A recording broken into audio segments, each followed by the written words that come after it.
Hey everybody, it's Onion Creature. I got something I gotta say, and I've been meaning to say it for quite some time. Just have you seen this thing called game key cards for the Nintendo Switch 2 system? This was announced back in the Nintendo Switch 2 Direct, and at the time I really didn't pay much mind. I thought, okay, this seems like a sort of okay middle ground for developers that don't want to release the full game on the cartridge.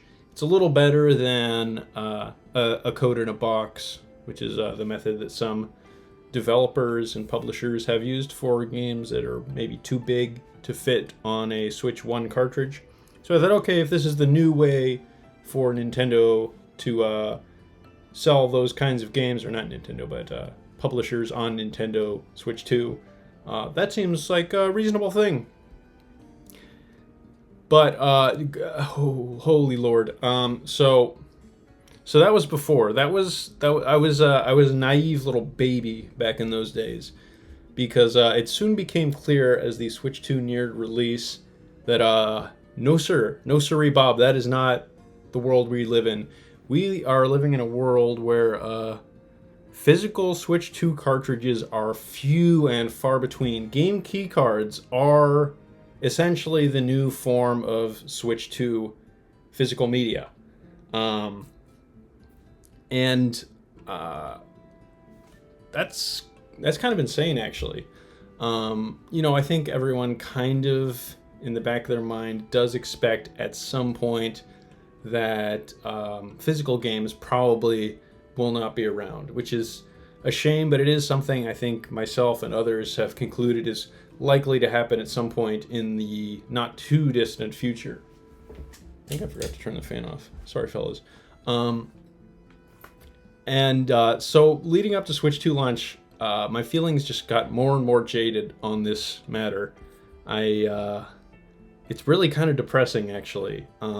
And so the few games that have released on physical cartridges are first-party Nintendo games, as well as Cyberpunk 2077, and one other game I can't think of. It's like a farming game. Rune Factory, I think, was a physical cartridge for Switch 2. What else do we got? I think that's basically it. Like, it's so few. It's such a small amount. And so I have only been getting these things, which are the physical cartridges.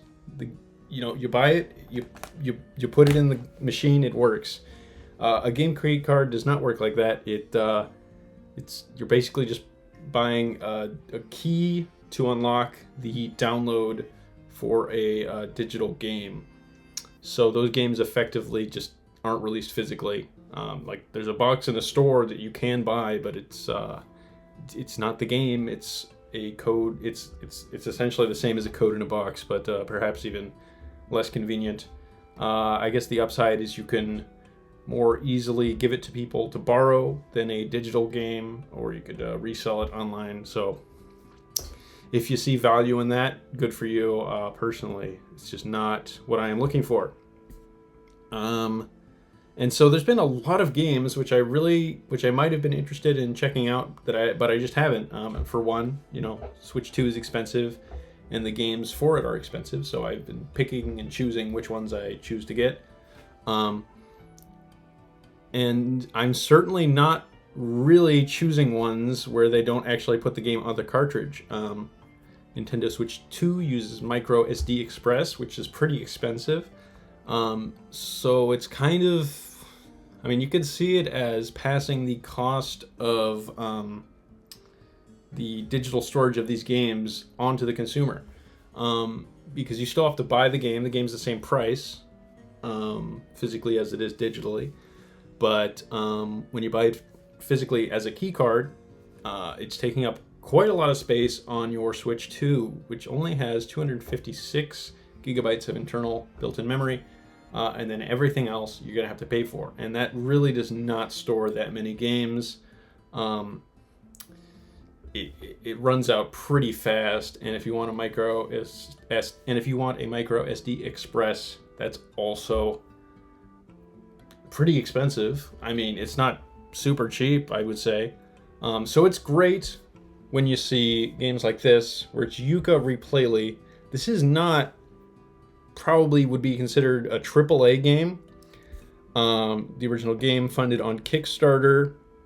This is basically a remake of that original game with lots of new features and improvements that I'm really looking forward to. I really enjoyed Playtonic's follow-up to Yooka-Laylee, Yooka-Laylee and the Impossible Lair, which I do own physically, actually, coincidentally. So, and it's $50, so it's not even like a full price game, which standard Switch 2 price seems to mostly be $70. Some games are going for $50 or $60, I think. I can't think of any games that are going for $60. I know Yakuza 0, I think, is $50. I can't think of that many that are going for $60 specifically. Switch 2 pricing's kind of messy at the moment, other than most games being $70.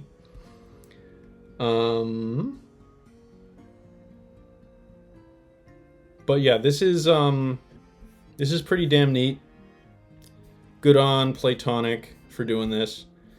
People have discussed that it is likely that it's more expensive to print, or pretty much guaranteed that it's more expensive to print these Switch 2 cartridges with the game data on it as opposed to key cards, which does kind of make sense because there's effectively no actual data on the key cards itself. It's just allowing the system to download the title.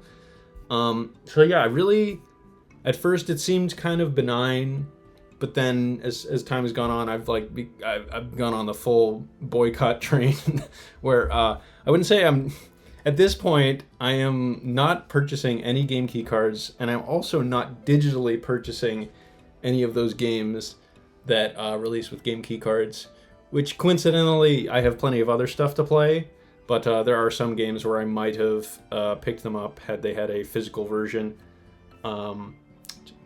just because if I only have so much to spend on games, I'm going to prioritize the ones that actually fit on a cartridge, as opposed to it just feels like putting out the bare minimum when you do a game key card.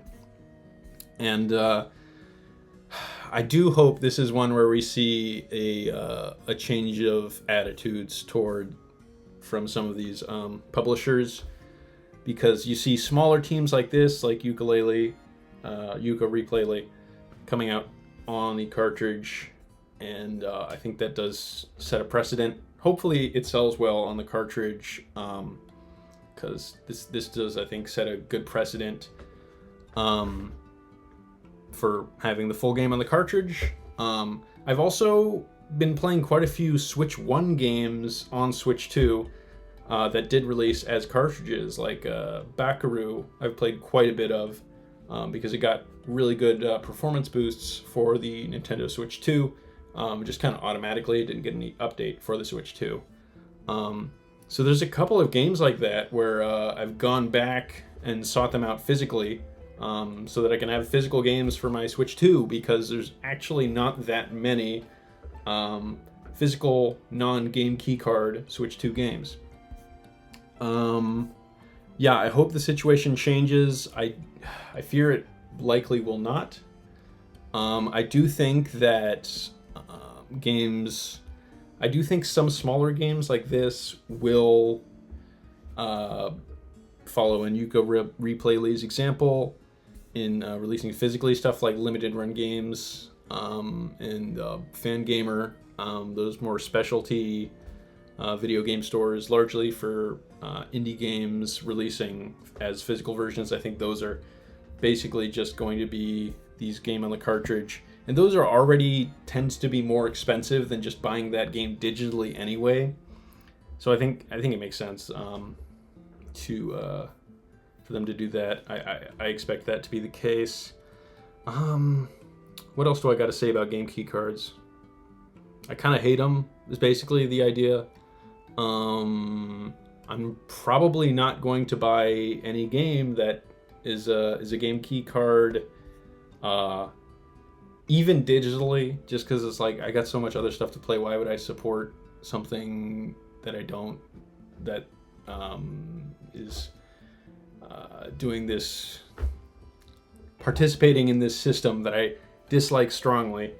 When I just have so many other options, unless it's like a must-play game for me, then I would potentially play digitally, but nothing currently has come up that has been that.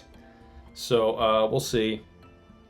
But I am concerned about the state of things with game key cards, and I hope to see improvement in the future. I think Nintendo games will continue to be fully on the cartridge for the foreseeable future.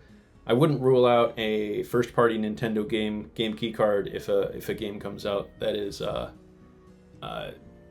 has too much storage to fit on a 64 gigabyte cartridge. I think that could happen, but it's unlikely to happen that often or anytime in the near future. I think it would have to be a really huge game to warrant that, because Nintendo does fortunately optimize and compress their games very well. These games are about, I think Donkey Kong's like, was it 10 gigabytes, 20? And this is like 25 or something. So it's not all bad news, but it's a lot of bad news in terms of game key cards. So not happy about that. That is a big issue with the Switch 2 for me personally, and I've seen it continually come up in the months since release, which is not ideal